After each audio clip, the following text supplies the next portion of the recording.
Good morning, student. Welcome back to science class.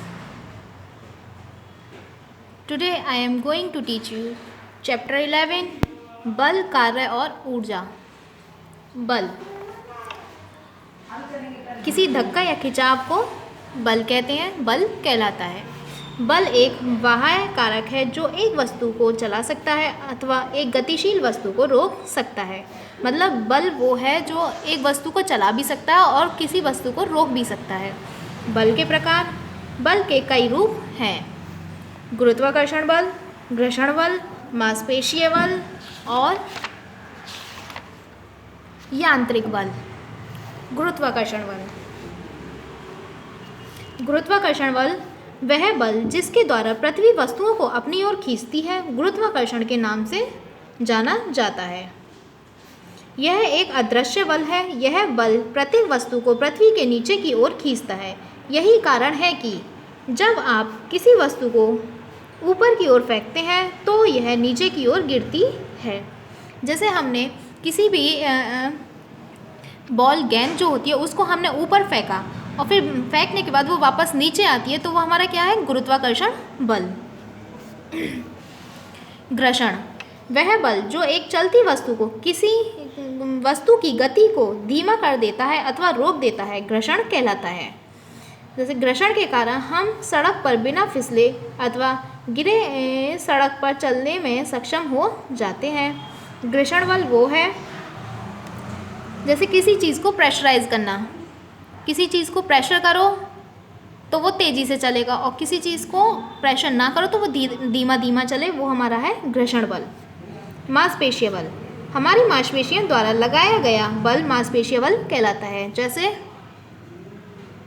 भारोत्तोलन करता एक व्यक्ति, जैसे किसी चीज़ को उठाना और रखना।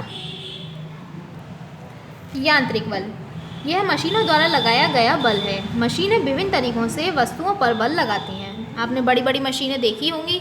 जो मशीनें हमारी होती हैं उन पर जो बल लगता है वो हमारा क्या होता है? यांत्रिक बल। कार्य, यदि किसी वस्तु पर लगा बल वस्तु को बल की दिशा में चलाता है उसे कार्य करना कहते हैं। यदि बल लगने के पश्चात वस्तु अपनी वास्तविक स्थिति से गति नहीं करती तो इसे कार्य का नहीं होना कहते हैं। किसी वस्तु द्वारा किए गए कार्य की गणना निम्नलिखित सूत्र द्वारा की जा सकती है। जैसे किया गया कार्य बल इंटू वस्तु द्वारा तय की गई दूरी। जो हमारा कार्य है वो हमारा बल और दूरी से ही, जो हमारा कार्य जो होता है वो हमारा बल और दूरी से ही तय किया जाता है। सरल मशीन, वह उपकरण जो हमारे कार्य को तीव्र और आसान बना देता है, सरल मशीन कहलाता है। हम अपने दैनिक जीवन में बहुत सी सरल मशीनों का प्रयोग करते हैं। वे हैं उत्तोलक, घिरनी, पहिया और धुरी, ढलान, फन्नी, पेच आदि ये हमारे सरल मशीन वाले उत्तोलक हैं। जैसे सीज़र, सीज़र से हम किसी चीज़ को काटते हैं। चिमटे से रोटियां सेकते हैं। हथौड़ी से पेचकस को ठोकते हैं। और ये कूड़ा उठाने वाली, इसमें हम कूड़ा भी उठाते हैं। ये मशीन से हम साइकिल का पहिया, साइकिल के पहिए से हम चैन को मतलब चलाते हैं, साइकिल चलाते हैं उसको बार बार राउंड कर कर। उत्तोलक, उत्तोलक एक कठोर छड़ है जो एक बिंदु अवलंब पर स्थिर होती है। यह वस्तुओं को उठाने और काटने में के काम में आती है। सीसॉ, सरौता और बोतल खोलने की चाबी उत्तोलक के कुछ उदाहरण हैं। उत्तोलक जैसे सीसॉ जो झूला होता है उस पर एक साइड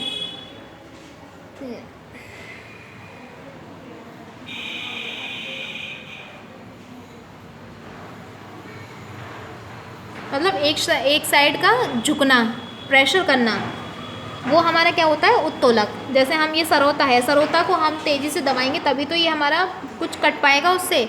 ऐसे ही चाबी को खोलने के लिए हमें प्रेशर लगाना पड़ता है, तब वो चाबी से हमारी बोतल ओपन होती है। गिरनी, यह एक नालीदार पहिए और एक रस्सी का प्रयोग भार को उठाने, कम करने या चलाने में करती है। इसका प्रयोग भारों को उठाने, झंडों को फहराने, कुएं से पानी निकालने आदि में किया जाता है। जैसे ये आपको पिक्चर दे रखी है, यहाँ पर कुएं से पानी निकाल रहा है, तो ये हमारी ये जो है वो है हमारी घिरनी कि मतलब इस घिरनी से हम कुएं में से बाल्टी निकाल सकते हैं। किसके थ्रू? रस्सी के थ्रू। पहिया और धुरी। पहिया और धुरी की रचना में एक पहिए को एक छोटे पहिए या धुरी पर दृढ़ता से लगाया जाता है। इसका प्रयोग वस्तुओं को चलाने और उठाने में किया जाता है। किसी कार के स्टीयरिंग व्हील का घूमना, साइकिल का पहिया, पहिए और धुरी के कुछ उदाहरण हैं। जैसे पहिया और धुरी, ये पहिया है और ये इसकी धुरी। पहिया जब चलता है तो वो घूमता है।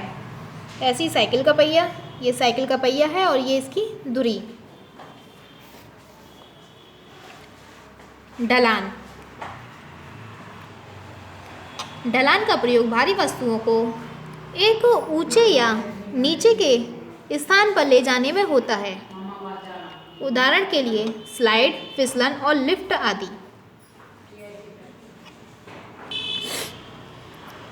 ढलान का प्रयोग भारी वस्तुओं को एक ऊंचे या नीचे के स्थान पर ले जाने में किया जाता है। मतलब स्लाइड, फिसलना, आपने वो देखा है, एक झूला होता है कि एक साइड से हम सीढ़ियों से चढ़ते हैं और दूसरी साइड से हम फिसल जाते हैं, तो वही है ये कि एक साइड से चढ़ना और दूसरी साइड से फिसलना।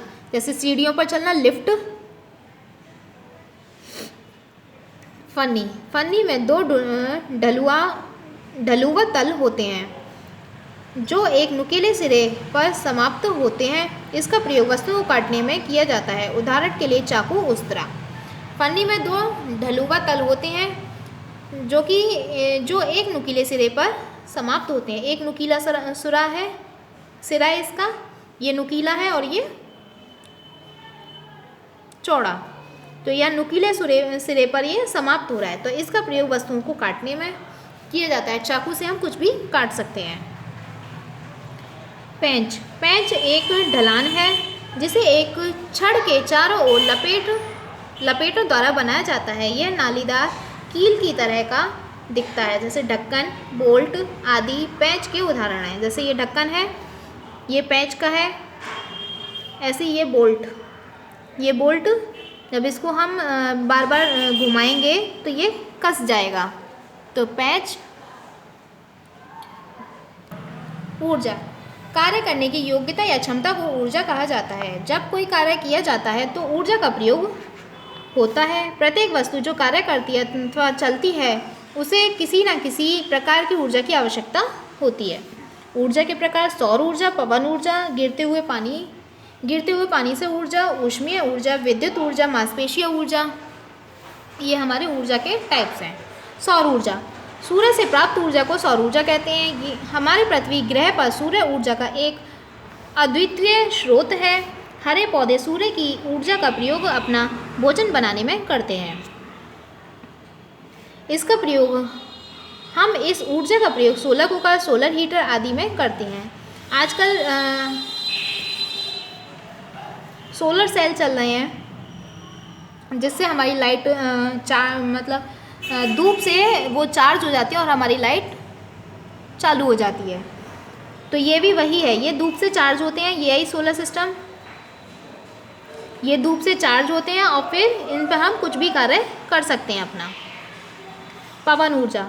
चलती हुई वायु में ऊर्जा होती है। इसका प्रयोग पवन चक्की की पंखुड़ियों को चलाने में किया जाता है। पवन चक्की का प्रयोग गेहूं की पिसाई करने, भूमिगत जल को बाहर निकालने, बिजली उत्पन्न करने आदि में किया जाता है। पवन चक्की, इससे हम कुछ भी कर सकते हैं। जैसे गेहूं की पिसाई भी कर सकते हैं, भूमिगत जल को बाहर भी निकाल सकते हैं, बिजली उत्पन्न भी कर सकते हैं। गिरते हुए पानी में ऊर्जा। बहता हुआ या गिरता हुआ पानी बहुत सारे उद्देश्यों की पूर्ति कर सकता है। इसका प्रयोग बांधों में बिजली बनाने में किया जाता है। इसे पन बिजली, जल विद्युत कहते हैं। गिरते हुए पानी से ऊर्जा, ये पानी ऊपर से ढलानों से आता है और इससे हमारी क्या बनती है? लाइट। इसका प्रयोग बांधों में बिजली बनाने में किया जाता है। ऊष्मीय ऊर्जा। जलते हुए कोयले, लकड़ी, पेट्रोल अथवा गैस से ऊष्मीय ऊर्जा प्राप्त की जाती है। एक कार के इंजन में पेट्रोल के जलने से पैदा की गई ऊष्मा कार को चलाने के लिए आवश्यक ऊर्जा प्रदान करती है।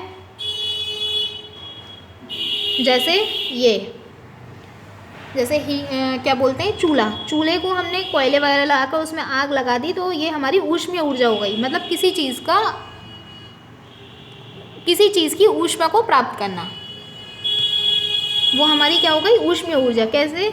लकड़ी, पेट्रोल, गैस, इन सब चीज़ों से हम ऊष्मीय ऊर्जा को प्राप्त कर सकते हैं।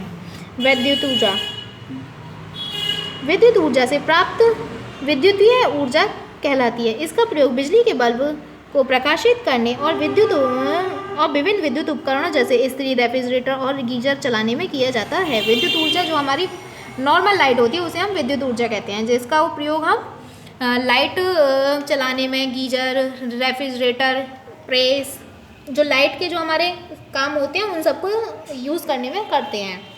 मांसपेशीय ऊर्जा, जब हम किसी काम को हाथों से करते हैं तो हम अपनी मांसपेशियों में संचित ऊर्जा का प्रयोग करते हैं।